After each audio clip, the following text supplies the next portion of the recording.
Hi అందరికీ welcome to our channel.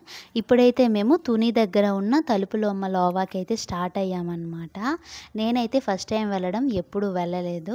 మేమైతే కారులో స్టార్ట్ అయ్యాము. నాకైతే కారు పడదనమాట, వాంతులు అయిపోతాయి.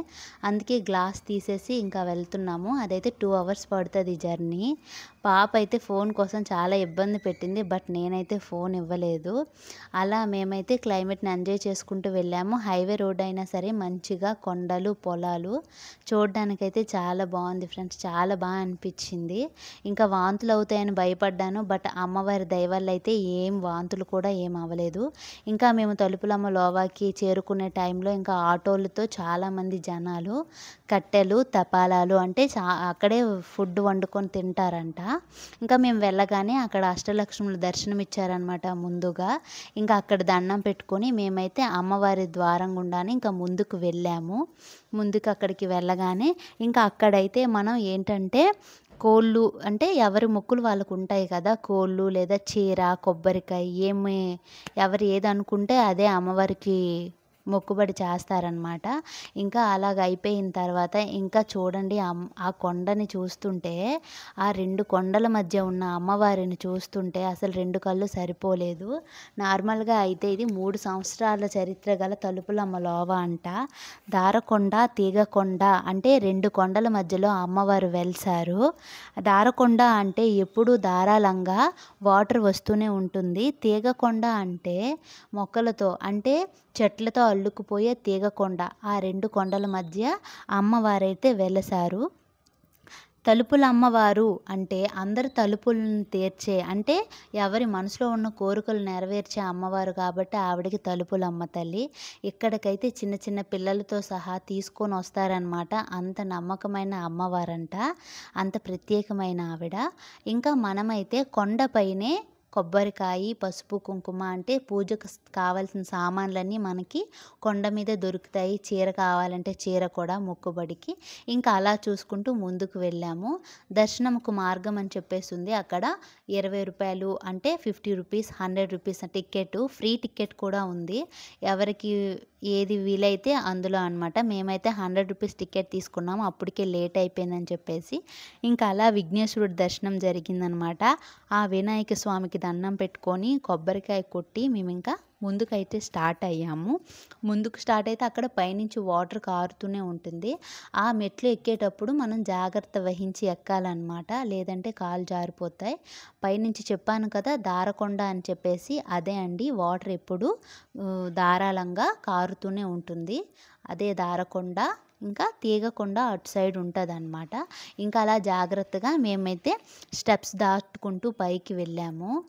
మా వాళ్ళైతే ఇంకా పిలుస్తూనే ఉన్నారు, రా అని చెప్పేసి, లేట్ అవుతుందని చెప్పేసి. ఇంకా అలా అయితే ముందుకు వెళ్ళాము. ఇంకా ముందుకు వెళ్ళగానే అక్కడంటే 100 రూపీస్ కదా, అంత భీడుగా లేదు, నార్మల్గా అయితే జనాలు అయితే ఉన్నారు. ఇంకా మేమైతే ఇంకా దర్శనం కోసం ముందుకు వెళ్ళిపోయామన్నమాట.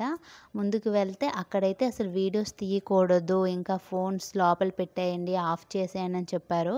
బట్ నేను వినకుండానే ఇంకా అలా తీసుకుంటూ వెళ్ళానన్నమాట. నేను చాలా ట్రై చేశాను అమ్మవారికి వీడియో తీద్దామని చెప్పేసి, బట్ వీలు కాలేదు. నాకు ఒక్కరు కాదు 4 మెంబర్స్ చెప్పారనమాట వీడియో తీయొద్దని. దొంగచాటుగా అయితే నేనైతే చిన్న వీడియో అయితే తీశాను. అమ్మవారిని అయితే ఆఖరికి చూపించలేకపోయాను ఫ్రెండ్స్, సారీ. ఇంకా కొండపై కూడా మెట్లు ఉన్నాయన్నమాట పైకి వెళ్ళటానికి.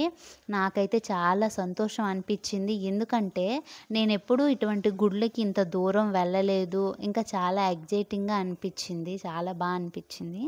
ఇంకా అమ్మవారికి మనం కోరుకునే కోరికలు నెరవేరుతాయని అక్కడ పెద్ద నమ్మకం అంట. ఇంకా అమ్మవారి దర్శనం అయితే కంప్లీట్ అయ్యి ఇంకా మేమైతే ఇంకా ముందుకు వెళ్తున్నాము. చూసారా, చిన్న చిన్న పిల్లలతో కూడా వచ్చారు. అసలు నాకు అనిపించింది, ఇంతమంది జనాలు ఇక్కడ అంటే ఎంత ప్రత్యేకమైన గుడో కదా అని అనిపించింది. ఇంకా మేము దర్శనం అయిపోయింది, బయటికి వెళ్ళామన్నమాట. అప్పటికే మా పాప అలసిపోయింది, చూసారా ఇంకెలా అయిపోతుందన్నమాట. ఇంకా మేమైతే ఇంకా ప్రసాదాలు తీసుకున్నాము. అక్కడ దర్శనం అవ్వగానే అందరూ బయట కూర్చుంటారనమాట. కూర్చొని ప్రసాదాలు తిని ఇంకా కిందకి వెళ్ళిపోతారు. కానీ జనాలైతే చాలామంది ఉన్నారండి. ఎక్కడెక్కడనో వచ్చారు. కొంతమందైతే గుండ్లు కూడా చేసుకుంటారు గదా! అది కూడా చేసుకున్నారనమాట. చూడండి ఈ విగ్రహమే అమ్మవారు. మేము లోపల చూపించలేకపోయాను మీకు నేను. బయటైతే అలా ఉన్నారు అమ్మవారు. ఇక్కడైతే ఏంటి అని అడిగాను నేను ఆవిడని. అడగగానే ఆవిడ ఏమన్నారంటే, "ఇది కూడా తలుపుల అమ్మేనమ్మా. అక్కడ దర్శనం చేసుకోపోయినా ఇక్కడ దర్శనం చేసుకున్నా సరిపోతదని" చెప్పారు. ఇంకా మేము ఆ దర్శనం చేసుకుంటూ ఇంకా కిందకైతే వచ్చేసామన్నమాట. ఇంకా కిందకొచ్చాక ఇంకా మా వాళ్ళైతే ఇంక అక్కడే ఉందాం, కొద్దిసేపు కూర్చుందామని అన్నారు. బట్ ఏంటంటే బయటకొచ్చి ఇంకా వంట చేసుకోవాలనమాట. ఏదేమైనా సరే అక్కడే వంట చేసుకొని తింటారు. అందుకే మేము ఫాస్ట్ అయిపోయాము. ఇంకా అక్కడైతే దిష్టి కోసం అని చెప్పేసి అన్నీ అమ్ముతున్నారు వస్త్రాలు బళ్ళుకి కట్టడానికి. ఈ చీరలైతే అమ్మవారికి వేలం పాటవంట. మనం ఆ చీరలు కొనుక్కొని కట్టుకోవచ్చని చెప్పారు. అక్కడైతే రంగురంగులు అంటే రకరకాల చీరలైతే చాలా బాగున్నాయి. అవన్నీ వేలం పాట చీరలు అమ్మవారికి కట్టినవని చెప్పారు. ఇంకా అలా ముందుకు వస్తే అమ్మవారి రక్షలు, ఇంకా ఫోటోలు, తెలుసు కదా మనకి ఊర్లో ఏదైనా యాత్ర జరుగుతాయి కదా! అటువంటప్పుడు ఎలా అమ్ముతారో అలా కీ చైన్స్, బెలూన్స్ ఇంకా అలా అనమాట. కిందకి రాగానే ఒక అమ్మాయి అయితే మంచిగా అమ్మవారిలా రెడీ అయి ఉందనమాట. నేను అడిగాను. తను నా కోసం ఒక ఫోటో తీసుకుంది.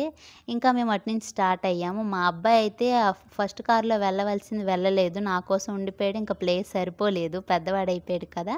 ఇంకా మేము అలా రాగానే ఇంక అక్కడ చూసారా చాలా పాకలున్నాయి కదండీ! మనం అంటే మనకు నచ్చినప్పుడు నచ్చింది మనం ఒక పాక రెంట్‌కి తీసుకోవచ్చు ఆ రోజు కోసం. తీసుకొని ఇంకా మేమైతే వంట స్టార్ట్ చేసాం. వంట కంప్లీట్ అయిపోయింది. ఇంకా భోజనాలకైతే ఇంకా ప్లేట్స్ పెట్టేశారనమాట. అప్పటికే 3:30 అయిపోయింది. లేట్ అయిపోయిందనమాట. ఇంకా అందరూ మంచిగా తిన్నారు. అంటే నేనే తినలేదు. ఎందుకంటే ఆదివారం రోజు నేనైతే నాన్ వెజ్ తీసుకోననమాట.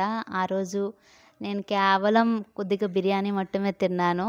ఓకే. అమ్మవారి దర్శనం అయితే అయింది కదా ఫ్రెండ్స్. మేమైతే ఇంటికి వెళ్ళేసరికి మినిమమ్ 7:30 అయిందనమాట ఇంటికొచ్చేసరికి. Okay friends bye. మీకైతే ఈ వీడియో నచ్చినట్లయితే please like and share, subscribe.